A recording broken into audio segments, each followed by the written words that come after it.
Un saludo a los salvadoreños y salvadoreñas que viven en los Estados Unidos, Canadá, Europa del norte, del sur, Australia, Nueva Zelanda y en cualquier otra parte del mundo, y a los salvadoreños que viven en nuestro país. Para todos un abrazo. Y muy especialmente a Estela Solórzano, a Nelita Rivas, que vive en Houston, Texas, y a Mari Palacios. Para todos ellos lo mejor de lo mejor. También saludamos a Ricardo Almendares y a su familia, a Rosemary y Ricardo, sus dos hijos, y a Lucy de Almendares, buenos amigos, gente decente, digna y trabajadora. Un abrazo para todos ellos. Nos unimos al pesar por la muerte de Balduino Gómez, hijo del obispo Medardo Gómez de la Iglesia Luterana.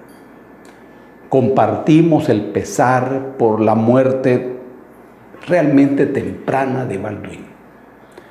Extendemos nuestro duelo a la familia de Balduino, a los amigos y a toda la Iglesia Luterana.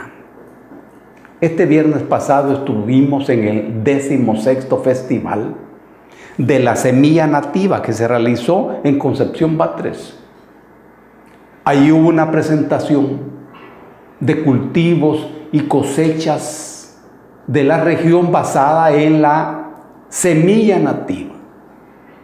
Esta es una actividad que cuenta con la participación activa de OICOS, también de FIAES y las alcaldías de Batres, de Jucuarán, de Concepción de Oriente. Un saludo al alcalde de Batres, que ahí estuvo, Benjamín Machuca, y a toda la gente bonita de Batres, de Jucuarán y de Concepción de Oriente. Esta es una actividad muy importante. Este día vamos a reflexionar sobre un aspecto importante que está ocurriendo en nuestro país.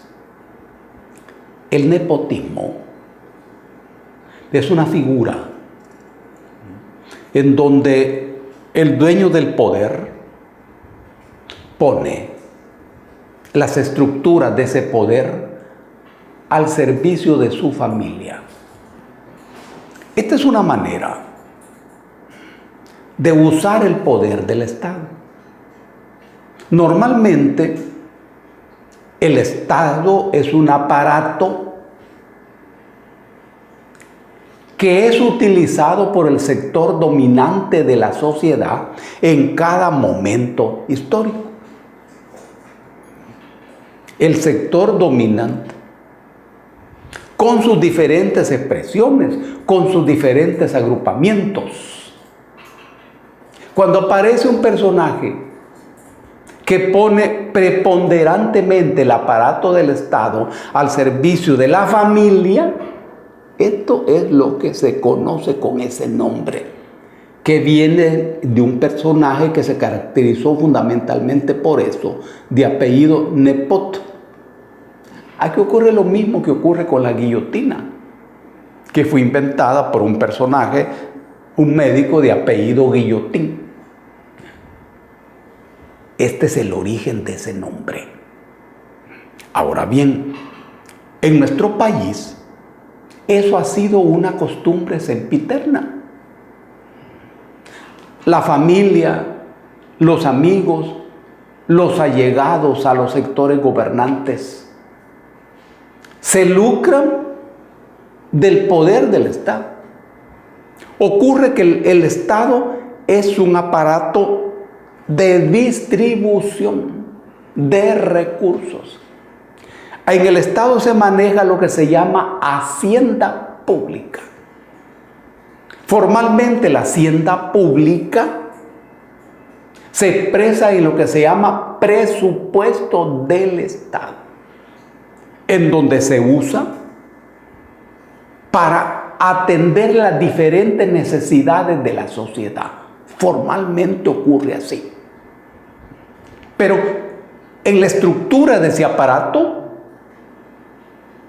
hay un poder permanente que se llama burocracia. Ese es un poder permanente que se mueve con relativa independencia con respecto a la clase gobernante de cada momento. Presidentes van, presidentes vienen, ministros van, ministros vienen, pero hay allí un poder permanente. Ese poder permanente no se mueve. Y es allí donde se instalan cada grupo de poder a sus allegados, a sus amigos, a su gente de confianza y a sus familiares. Ocurre que a partir de los contratos que se firmen, eso queda allí. Los gobiernos salen, pero esa burocracia queda allí de manera permanente. Lentamente se puede ir modificando, porque además lentamente va aumentando el poder de la burocracia. Ahora bien, en El Salvador, el Estado tiene la estructura y la característica de ser un Estado oligárquico. La Constitución es ciertamente una Constitución burguesa, copiada de las revoluciones burguesas de Europa. Pero la estructura real del poder real, del Estado real, se corresponde con el poder real de la sociedad salvadoreña, que es un poder oligárquico. Y el Estado funciona justamente con ese criterio. Todos saben que durante 10 años, el gobierno de Funes y el gobierno de Sánchez Serén intentaron elaborar una ley de la función pública. Por cierto, golpeando los intereses de los trabajadores del Estado, esforzándose por sustituir las reglas del juego de la Ley de Servicio Civil, que se estableció por los gobiernos militares. Bueno, pero eso no funcionó, eso no se pudo. El mismo partido FMLN, a la hora de las horas, no apoyó ningún proyecto. La razón de que eso no funcione es que esas reglas contenidas en esos proyectos de la ley de la función pública son para un Estado burgués, y el Estado en nuestro país sigue siendo oligárquico. Esta es la razón. Escuchamos una noche de estas a Tono Morales, que ha trabajado quizás 10 años en eso, y todo está en el aire. Es que el poder es oligárquico y funciona con esa cabeza. Ahora bien, cuando el partido FMLN se hizo partido de gobierno, decidió varias cosas. Uno, decidió aplicar el modelo económico neoliberal. Es decir, hacerse neoliberales, tal como Arena. Decidió disolver las organizaciones sociales para paralizar la lucha de la gente. Decidió hacer las cosas relacionadas con el Estado de la misma manera como lo había hecho la oligarquía en todas las décadas anteriores. En suma, decidieron hacerse oligarcas, pero también decidieron otra cosa: seguir jugando a la izquierda, seguir jugando a la izquierda. Esto es muy diferente a la situación de Arena. Arena es abundantemente sabido que es un partido de derechas oligárquico. Pero ellos decidieron ser igual que Arena, pero jugar a la izquierda. Esto, que en un principio les generó ventajas electorales, en este momento resulta muy cargante y muy complicado. El nuevo gobierno, establecido a partir del 1 de junio, está actuando en el terreno de una serie de burócratas del FMLN en dos planos. Uno, el plano político. En este plano está sacando un listado y publicando un listado de una serie de personas, familiares o amigos de dirigentes del gobierno, situados en diferentes puestos en la estructura burocrática del Estado y con diferentes salarios. Este es un golpe político que configura lo que constituye la derrota moral del FMLN. A vos te pueden derrotar políticamente. Incluso te pueden dar una derrota militar y vos te podés levantar. Pero de una derrota moral que tiene que ver con tu supuesto ideal, con tu supuesta filosofía, con tu base estructural, moral y también ética, de eso no se levanta nadie. El golpe político, al publicar ese listado de amigos, hermanos, nietos, es inquitable. Y eso está obteniendo respaldo político de la población.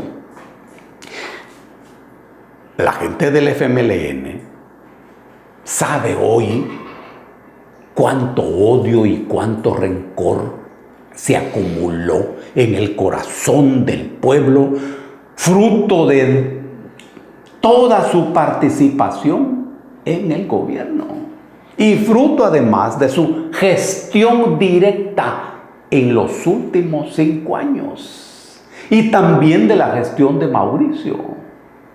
Eso se ha acumulado. Es como una resaca de la sociedad.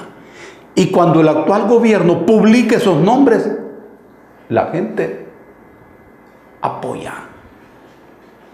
Este es un fenómeno. La gente se siente reivindicada. Ahora, este es el aspecto político, muy político. No se sabe hasta dónde esto va a llegar. Y tampoco se sabe la base informativa que en cada caso puede tener el gobierno para hacer eso. Eso no se sabe.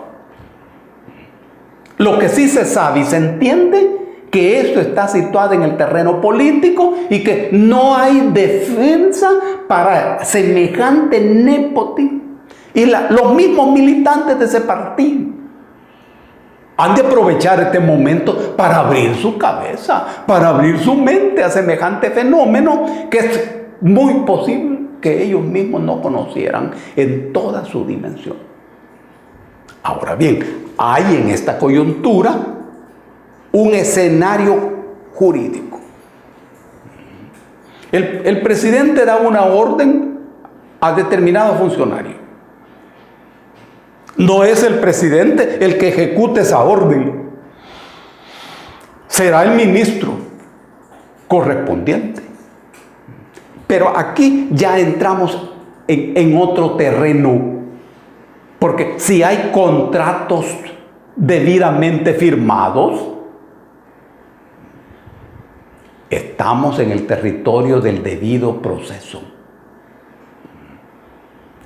Y por supuesto que esta decisión política del gobierno no bloquea el debido proceso. Eso está abierto a todas las personas.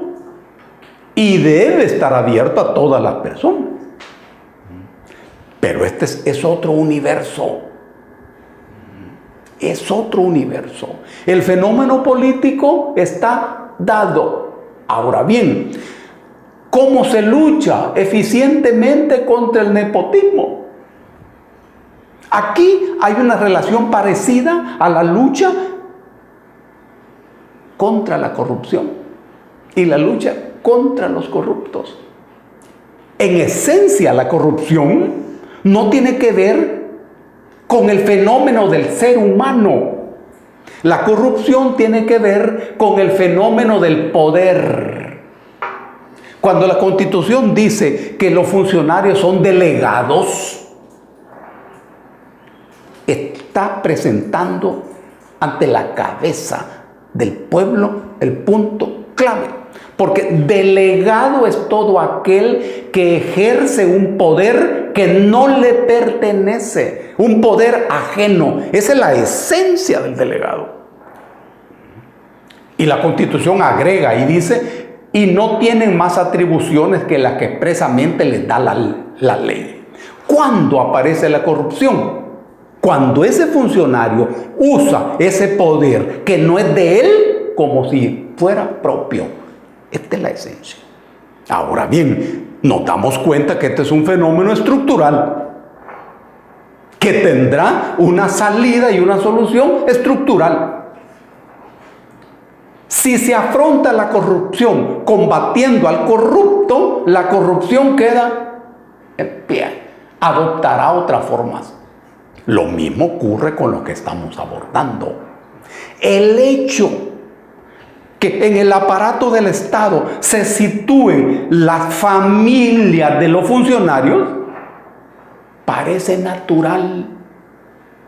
Es tan usual que hasta parece natural, como el florecimiento de un palo de mango, que parece natural.